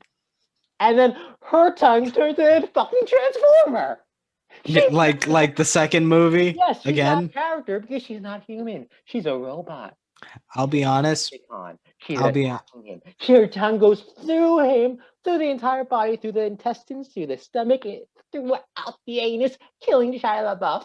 So now this is Mortal Kombat. Yeah. And so now she has some agency. She's interesting. She's more than just something you look at. This would no longer be rated TV PG on Hulu. No. It'd be at least PG-13 like Amazon Prime. And so I think I just fixed the biggest issues with this other than the minority problem. I'll be honest. When I was watching 2 and I came across that scene, at first I genuinely thought that they were setting up Carly. Wait, what do you mean they set up Carly? Because I thought she was Carly. Ha! Because none of the women are humans. They're just bland. Because like I barely saw the promotional material for this movie, and like I was watching 2 and I thought they looked kind of similar, like off of what I remember Carly looking like in this movie. So I was like, oh, they're actually setting up how like he might have chosen Carly instead of Michaela. It's like no. I will say, her turning out to be a transformer and the resulting action sequence after that might be my favorite sequence in these movies. This is how batshit crazy it is. Sure. And then Sam and Michaela are like fighting in the library and yelling at each other. Like, why not? Sure. You know what? This movie, I've talked about how I enjoyed 2 more than 3. You know what I think it might have been? 121 guns. now it's the part where it's instrumental and you don't hear the sing, but it's still blaring loud. Dum, dum, dum, dum, dum, dum, dum. And you do the dialogue between Michaela and Sam. Dum, dum, dum, dum, dum. You said it first. Dum, dum, dum, dum, dum, dum, dum. It took the world almost ending for you to say you love me. Dum, dum, dum, At dum, first. dum, dum. and it goes on for 5 I fucking love minutes. how even like at the end of the second movie, it just for some reason Sam has to have the upper hand in their relationship. Like he has to like get that final dig in. Why? Why? It's like why is Michaela even allowing this? I don't understand. Honestly, if I was Michaela, this like I would do that, and like the second he'd be like, "You said it first," I just like push him back, stamp on his toe, and walk out. It's like, my God, how childish can you be? See, if we You went were- to an Ivy League school and you're still acting like a child. my God. Did I mention how he's just angry at everyone this entire movie? He yells at them. At Yeah. everyone. Yeah. Angrily. I mean, to be fair, he went to an Ivy school and now he can't get a job, which also that doesn't make sense. That doesn't track. They're recruited like junior year. It's a painful thing in these films, these movies. But anyway, we've talked about our opinions. Yes. And they're so subjective. And everyone knows that that's useless. Useless. Because who cares what me and my buddy Masinson think? Yeah. Who are we? People who own hats? You was can hoping- assume that I hoping- own a I hat. was hoping you had a hat. I do somewhere not. nearby that you could pick, because I know you have. No. I have many, but for those listening, know that Masinson is wearing a hat, and I'll leave it to a deeper form of your imagination that I do own hats. Yes. However, Can- this is not about hats, and it's also not about our opinions. It's about the cold hard facts. That's what we come to These- art criticism for. These facts are as cold as the characters in this film. As cold as racism itself. Yeah. Except for when it's a hot topic, because it's usually a very hot topic. Sorry, as cold as sexism itself. That's cold. I feel like that's also a hot topic. Also. Time to Well, make these okay. films, Pawan. So we're implementing a new structure. Yes. Because you know what, this back and forth thing, we can play games in terms of how we're gonna game this system. Like in terms of that, I know what movies I have and how I can how I can screw over Miss Simpson with whatever movies he's forced to choose. But you know what? That's not objective. It's not at all. You know what is objective? Random chance? Randomization. Yes. Because no one can disprove random. No. How? How would you be able to do? I don't know. It doesn't make sense. So I'm sharing the screen now. Let's start with a Okay. recap of the list so far. I'll do it this time. So number 3, we got start at the bottom. Lord of the. We started at the bottom. Okay, number 47, we got Pirates of the Caribbean on Stranger Tides. Number 46, we got Alice in Wonderland. Number 45, we got Toy Story 3. Number 44, we got Avatar. Yeah, fuck you, Pawan. Number 37, we got Pirates of the Caribbean, Dead Man's Chest. At number 32, we got The Dark Knight. At number 27, we got Harry Potter and the Deathly Hallows Part 2. At number 19, we have Titanic. At number 3, we have Lord of the Rings, Return of the King. I love that Titanic has no accent. You use a voice for all of them, but it's just Titanic. It sounds like a transformer transforming. All right, so we're gonna start with a coin flipper to decide how to this decide goes. who gets to objectively rank this. Pawan, do you wanna make it like your heads, I'm tails, or do you wanna call it each time we do it? Let's do it each time. All right, so Pawan, call it. Call the flip. I'll be tails. So tails means we're getting your opinion, Yes. your thoughts. Right. Yes. So Pawan, repeat. I am tails. It's flipping. It's heads. Damn. Wow, it's mine. Damn. So let's look at this. You know what? I don't feel as bad as this as I would be if you were ranking the second movie. You like this less than the second? I do. I think I agree. So, Miss Simpson, do you like this last week's movie was better or worse than Harry Potter and the Deathly Hallows Part 2? better or worse than my second favorite film on this list? Yeah. I'm gonna say worse. Okay. That's shocking surprise. Shocking. Do you like this movie better or worse than The Dark Knight? Why was Johnny Depp's Jack Sparrow introducing the Dark Knight? I like this less than the Dark Knight. Wow. Shocked. Now here's the kicker. Here's the kicker. Oh. Do you like this movie better or worse than Pirates of the Caribbean? Dead Man's Chest. It's quite the question. Yeah, I feel like this is where we go into murky waters. Really? It's worse. It's by far worse. I mean, if it was the second one if it was Well, Revenge it's of not the Fallen. second one. It's the third one. Yeah, that's why I thought for a second. It's like, yeah, it's worse. Okay, between 38 and 43. Let's see what we get. So the min is 38, the max is 43, and the numbertron 3. Let's crank that lever. I'm Pull cranking. the lever, Pawan. I'm okay. 41. And so Okay.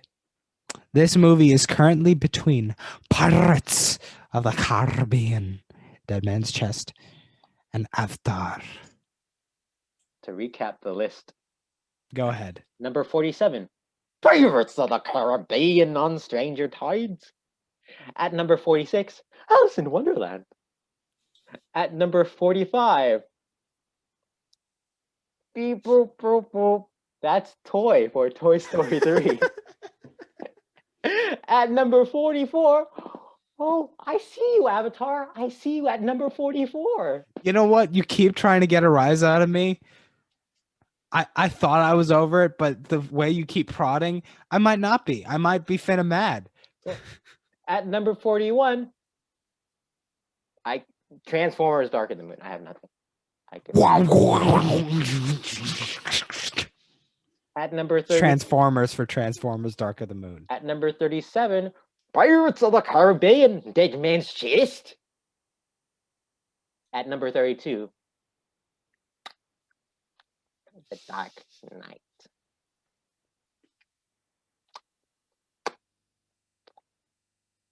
At number 27, Harry Potter and the Deathly Hallows Part 2. What? I think this is Scottish. At number 19, Titanic. I was going to sing My Heart Goes On, but I was like, it's too late for that. At number 3, Lord of the Rings, Return of the King. That's right. That's right, Miss Simpson. What a list. That's right. What That's right. a list. So, what's going to be number one? Can we take a second to acknowledge that Transformers Dark of the Moon is ahead of Avatar and Toy Story 3? You know Best what? Picture nominees, Avatar and Toy Story 3, are ranked lower than... I'd say that's your fault. Because Avatar could have been higher, and by extension, Toy Story 3 would have been higher. How is it my fault when it's science? That's... All right. You got me there. You got me there. So what's going to be number one? What's going to be number two? What's going to be number four? Stay tuned to find out. We don't know. It's going to be hysterical when we get to the final episode, Harry Potter and the Sorcerer's Stone. Like, Is number one. I guess this is number one. All right. Well, Pawan, thank you for this. For another riveting episode. A riveting episode of the $1 Billion Movie Club. This seems like it might have been a very long one because It might be our longest. Yeah. For a while, I don't know how that happened, but this might be our longest for a while, I was like, episode. okay, we're at good pace. And then I'm looking at the time and I'm like, whoa, that we did a lot. So join us next week for our discussion of Star Wars Episode 1, The Phantom Menace. Ooh, Currently I'm streaming- excited. I'm Currently excited. streaming on the Disney Plus streaming service. I'm excited. I haven't seen this movie in years. Juan, thank you very much. Shout out to Max Lismiakio, as always, who did the art. Shout out to Megan Fox. You deserve better. You definitely do. And if you come out with more new movies, I'ma be on the streaming service watching it because movie theaters no longer exist. I think that's Let's see if I'm excited to find out where we place the next Transformers movie in relation to this Oh my one. god. There is room below it. There is, but let's see if it gets built up before that. We'll see. And my final shout outs go to Francis McDormand, Sorry You're Wasted, and the two Johns, John Malkovich and Turturro. Thank you for the enjoyment. Your service. Can we please make a film called The Two Johns and it's a parody of the two popes? Sure. I mean, considering how many streaming services there are, Yeah. I'd be surprised if Apple TV Plus doesn't think of something like that to be like, you know what, why not? Legitimate question. Is it called Apple TV? Apple TV Plus? Apple Plus? So I just saw an ad earlier today where they said Apple TV Plus. Wow. 1 year later, and I did not realize that. So thank you for joining us for this episode. Join us next week for Star Wars, where we might talk about the prequels as a whole. Maybe. Thank you. Thank you very much. Corey! You sound like you're coming through a very, very, very shit drive-through box.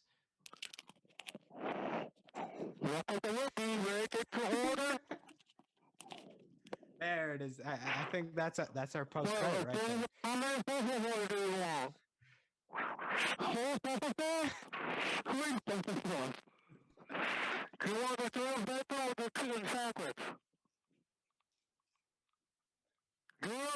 Can you read back my order, please?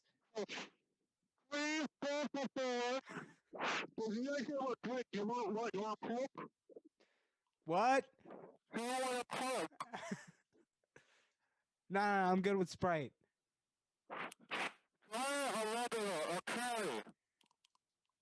What?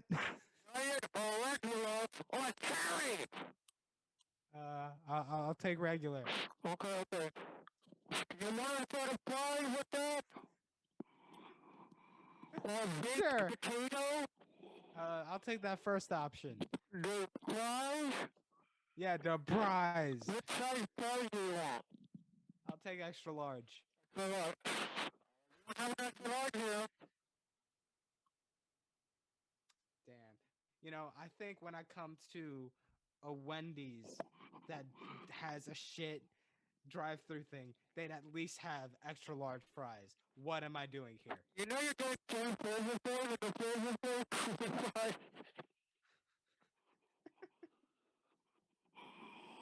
So you still want the three flavors there with the fries? I guess, yeah. You're happy with that? Yeah, put it on. How much is it?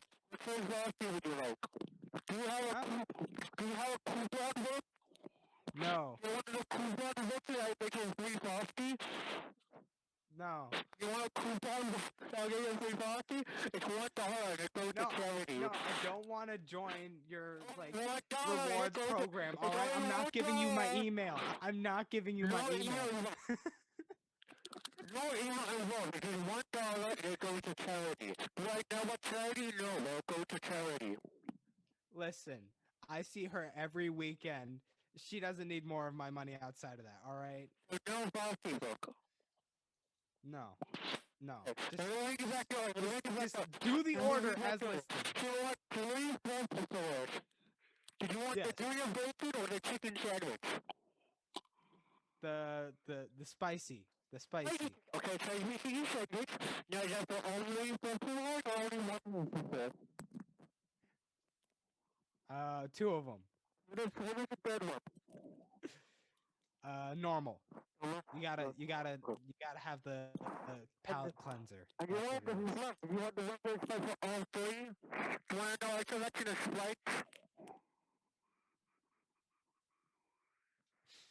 You want to know our All three selection of Sprite. I just like Sprite. That's the only drink I drink. And you don't want the coupon. No. I swear to God, if I wanted the service to be this long, I would go into the restaurant. Okay, your total is 93.82. Thank you. Come to the next window. Sorry, what was that? Come to the next window. How much? Come to the next window, please. Did you say it was $30? The next window. And scene.